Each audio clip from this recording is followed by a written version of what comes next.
평촌서울라오병원의 척추를 담당하고 있는 정지현 원장입니다.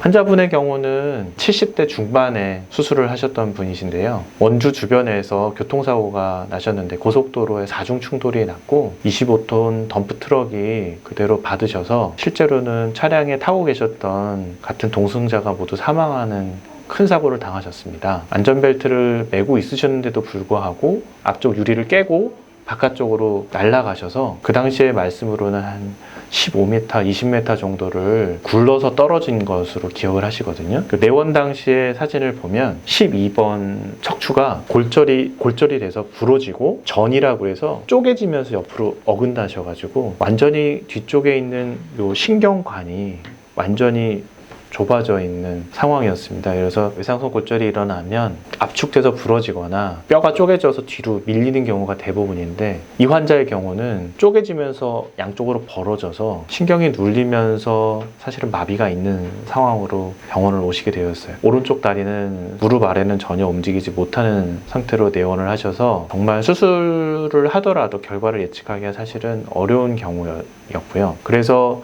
골절 부분을 고정하기 위해서 척추경 나사못이라고 하는 나사못을 이용을 해서 부러진 부분을 고정하고 그 고정한 부분을 유지시키기 위해서 안전한 모양을 좀 만들고 그 모양을 만든 상태에서 완전히 고정하는 수술을, 대수술을 하셨는데요. 다행히 지금 수술하신 지 한 7년 정도 되셨는데 결과가 너무 양호하고 골절의 부위도 유압이 잘 되시면서 수술 직후에 2주 안에 다리의 마비가 일부 회복되시면서 지금은 자가로 보행을 하시고 저에게도 너무 감사한 일이었습니다. 이런 경우는 사실은 의사 생활을 하면서 그렇게 많이 만나는 경우는 아닙니다. 이런 경우를 만나면 진료하는 의사 입장에서도 정말 뜨악합니다.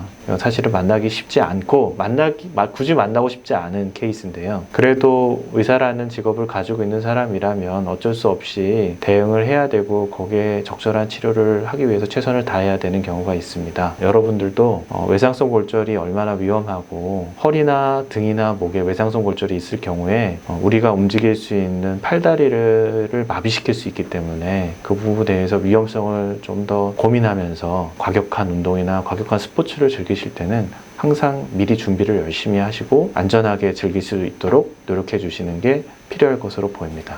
감사합니다.